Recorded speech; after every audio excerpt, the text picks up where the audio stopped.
Welcome students, आज हम parallelogram को समझेंगे और फिर इसकी टाइप्स को समझेंगे कि हमारे पास पैरेललोग्राम्स की कौन कौन सी टाइप्स जो हैं वो एग्जिस्ट करती हैं। यहाँ पे मैंने एक पैरेललोग्राम का सिंबल यूज़ किया है। देखें, फ़र्ज़ करें हमारे पास प्लेन में ये चार नॉन कोलिनियर पॉइंट्स हैं। ए, ये हमारे पास बी पॉइंट है, ठीक है। ये अब देखें, पहले मैं तरतीब से चलूँगा। चार मैंने कहा नॉन कोलिनियर पॉइंट्स हैं। कैसे?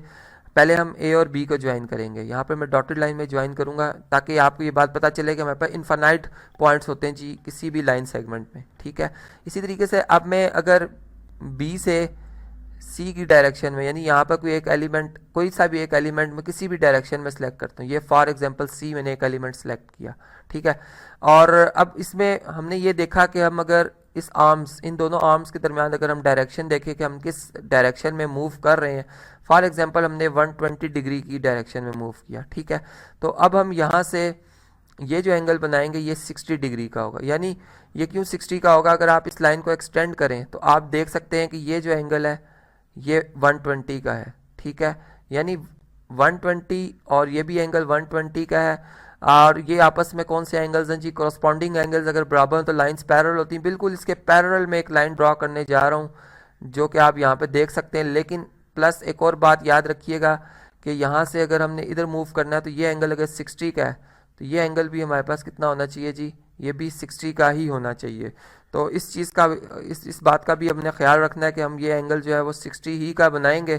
तो यहाँ पर आप एक इस तरह से एक कंपास से जो सेमी सर्कल बनाने का जो तरीका जो कि मैंने आपको बताया हुआ है, आप इस डायरेक्शन में अगर मूव करते हैं, ठीक है, 60 के एंगल की डायरेक्शन में इस तरह से, तो आप देखेंगे कि ये साइड इस साइड के साथ पैरेलल हो चुकी है, ठीक है। और ये वाली साइड जो है वो इस साइड के साथ क्या हो चुकी है जी? पैरेलल हो चुकी है। और ये हमारे पास डी पॉइंट आ गए जो कि इन दोनों जो लाइन सेगमेंट्स थी उनके पॉइंट ऑफ इंटरसेक्शन से हमें हासिल हुआ है। तो ये जो हमारे पास एक क्लोज शेप आई है ए बी सी डी, ये एक पैरेललोग्राम है।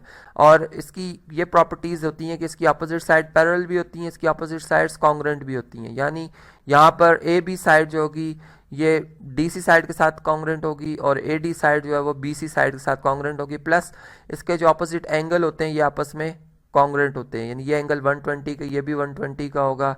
इस तरह ये एंगल 60 का है तो फिर ये एंगल भी 60 का होगा। अपोजिट एंगल्स बराबर होते हैं। डायगनल्स की अगर बात की जाए, यानी अगर इन कॉर्नर्स को आपस में मिला दिया जाए तो ये आपस में बाइसेक्ट करते हैं, यानी बिल्कुल एक दूसरे के मिड पॉइंट पे इंटरसेक्ट कर रहे होते हैं। जी इनका क्या है? कॉमन मिड पॉइंट है। तो ये बात याद रखिएगा। चलें जी, चलते हैं अब हम इसकी टाइप्स की तरफ। जो इसमें हमारे पास सबसे पहली टाइप आती है पैरेललोग्राम के केस में, ये आती है जी रेक्टेंगल, ठीक है। रेक्टेंगल से हम स्टार्ट करते हैं। बहुत ही जो है वो एक मशहूर नाम है, आप जानते हैं इसे। देखें जी, रेक्टेंगल क्या होगा? एक पैरेललोग्राम होगा। फॉर एग्जांपल ये मेरे पास जी प्लेन में दो पॉइंट्स एंड दो डिफरेंट पॉइंट्स मैंने यहाँ पे सिलेक्ट किए और मैं इन दोनों को आपस में ज्वाइन करता हूँ इस तरीके से। ये देखें जी, ये मैंने इनको ज्वाइन किया, एक लाइन सेगमेंट आ गई हमारे पास। अब मैं ऐसा करता हूँ कि इस लाइन सेगमेंट के बिल्कुल परपेंडिकुलरली, यानी यहाँ पर ए डायरेक्शन से भी 90 के एंगल पर और बी पॉइंट पे भी, बी वर्टेक्स पे भी 90 का एंगल बनाते हुए एक रे ड्रॉ की है मैंने इस तरीके से, ये आप देख सकते हैं। और इसमें कंडीशन ये है कि जो लाइन सेगमेंट में इधर ड्रॉ कर रहा हूँ, यानी फॉर एग्जांपल अगर ये मेरे पास ए से लेकर ये पॉइंट डी है और यहाँ पर ये बी से ये पॉइंट मेरे पास सी है, तो ये डिस्टेंस आपस में बराबर होने चाहिए, ठीक है। और फिर अगर हम इन दोनों पॉइंट्स को सी और डी को आपस में ज्वाइन करते हैं तो आप देखिएगा कि इसमें जो हमारे पास डी सी साइड है वो ए बी के साथ क्या हो जाएगी जी? कॉन्ग्रुएंट हो जाएगी। तो ये यानी डायरेक्शन वाइज भी सेम है और अपोजिट साइड्स की जो मेजरमेंट है वो भी एक जैसी है। तो ये जो अब शेप होगी जिसमें कॉर्नर एंगल 90 के बन रहे हैं, तो ये एक ऐसा पैरेललोग्राम है जो कि क्या कहलाएगा जी? रेक्टेंगल कहलाएगा, ठीक है। रेक्टेंगल की यही डेफिनेशन है। बाकी पैरेललोग्राम की जो हमने प्रॉपर्टीज़ पढ़ी थी कि इसके अगर डायगनल्स को आपस में ज्वाइन किया जाएगा तो ये दोनों एक दूसरे को क्या करेंगे जी? एक दूसरे के मिड पॉइंट पे, जो कि ओ इनका मिड पॉइंट है, इस पे एक दूसरे को कैंसिल करेंगे, एक दूसरे को इंटरसेक्ट करेंगे। तो ये बात याद रखिएगा, ऑब्जेक्टिव के पॉइंट ऑफ व्यू से बहुत इंपॉर्टेंट है। चलते हैं जी इसकी नेक्स्ट टाइप की तरफ जो कि हमारे पास है स्क्वायर।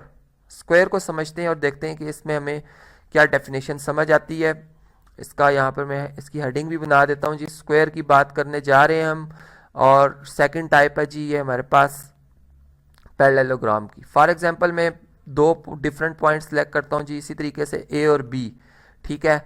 और मैं ए और बी को आपस में ज्वाइन भी कर देता हूँ इस तरह से। ये आप देख सकते हैं कि ए और बी को मैंने यहाँ पे ज्वाइन किया है, बल्कि एक स्ट्रेट लाइन नज़र आनी चाहिए जी। यहाँ पर थोड़ी सी लाइन में थोड़ा सा फ़र्क आ रहा है, कोशिश करते हैं कि ये देख सकते हैं आप जी। यहाँ पर ये ए बी को मैंने ज्वाइन किया है। अब मैं जितना मैंने ए से बी डिस्टेंस कवर किया, डिस्टेंस फॉर एग्जांपल सी, मैं बी वर्टेक्स पे एक तो एंगल बनाऊंगा जी 90 डिग्री का, ठीक है। वो कंपास से भी बना सकते हैं और प्रोटेक्टर से भी आप बना सकते हैं। तो यहाँ पर मैं इस तरीके से कंपास से बना रहा हूँ, इसको एक्सटेंड करते हैं जी इस तरह से। और अब हमने बी पॉइंट से मूव करना है परपेंडिकुलरली हम मूव करेंगे जी। और डिस्टेंस हमने इतना ही कवर करना है, ये देख सकते हैं आप 90 का एंगल यहाँ पे मैं शो कर रहा हूँ।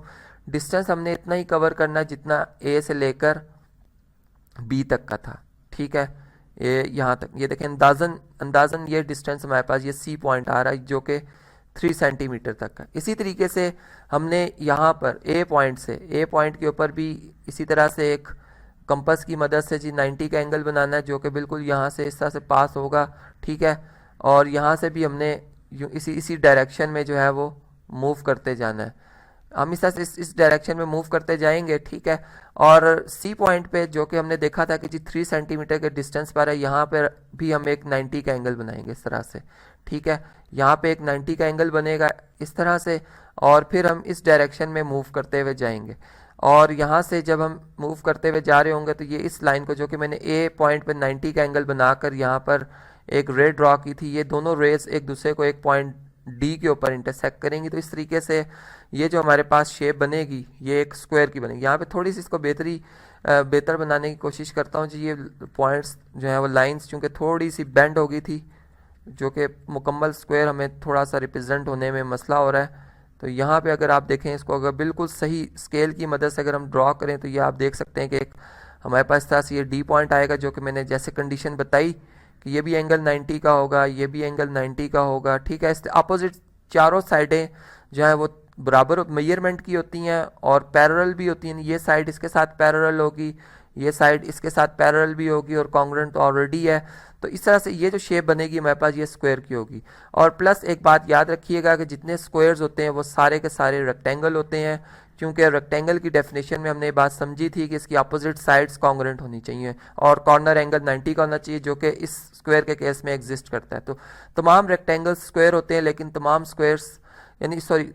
स्क्वायर्स को हम क्या कहेंगे जी, रेक्टेंगल कहेंगे। लेकिन तमाम रेक्टेंगल्स को हम स्क्वायर नहीं कह सकते, क्योंकि स्क्वायर के लिए चारों साइड्स का कॉन्ग्रुएंट होना लाजमी है, ठीक है। अब हम इसके बाद जो लास्ट टाइप हमारे पास बनती है जी, थर्ड टाइप रोम्बस की, उसको समझते हैं कि रोम्बस जो है उसको हम, उसकी क्या डेफिनेशन हमें समझ आती है इस तरह से कि अगर प्लेन में हम जो है 4 नॉन कोलिनियर पॉइंट सेलेक्ट करते हैं, ठीक है, ए बी, और इसी तरह से अब हम ए और बी को ज्वाइन करते हैं।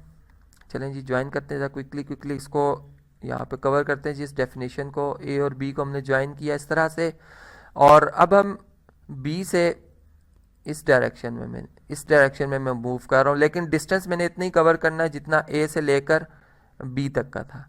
ये यहाँ तक तकरीबन अप्रॉक्सीमेट ये डिस्टेंस और ये डिस्टेंस बराबर आ रहे हैं। और ये एंगल जैसे पैरेललोग्राम के केस में मैंने बताया कि अगर ये 120 का होगा तो ये एंगल कितना होगा जी, 60 का होगा। इसी डायरेक्शन में हमने मूव करना है, ये एंगल कितना बनेगा जी, 60 का बनेगा। इसी तरह से फिर ये यहाँ से अगर हम इधर मूव करते हैं तो ये एंगल कितने का बनेगा जी, 60 का बन जाएगा, और ये एंगल कितने का बनेगा जी, 120 का बनेगा, और ये हमारे पास डी पॉइंट आ जाएगा। तो इस तरीके से ये जो हमारे पास रोम्बस होता है, इसकी हमें डेफिनेशन पे ये समझ आई कि इसकी अपोजिट साइड्स क्या होती हैं जी, पैरेलल होती हैं, और ऑल साइड्स कॉन्ग्रुएंट होती हैं। यानी ये भी 3 सेंटीमीटर है, ये भी 3 सेंटीमीटर, 3 सेंटीमीटर और 3 सेंटीमीटर।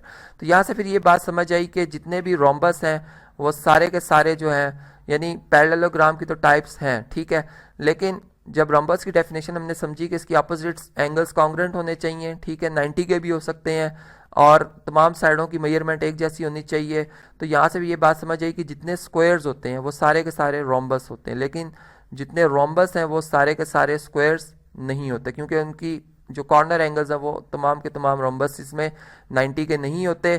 तो यहाँ से फिर आज के इस लेक्चर में हमने ये बात समझी कि हमारे पास पैरेललोग्राम क्या होता है, कितनी इसकी टाइप्स हैं और क्या इसकी प्रॉपर्टीज़ जो है वो एग्जिस्ट करती हैं।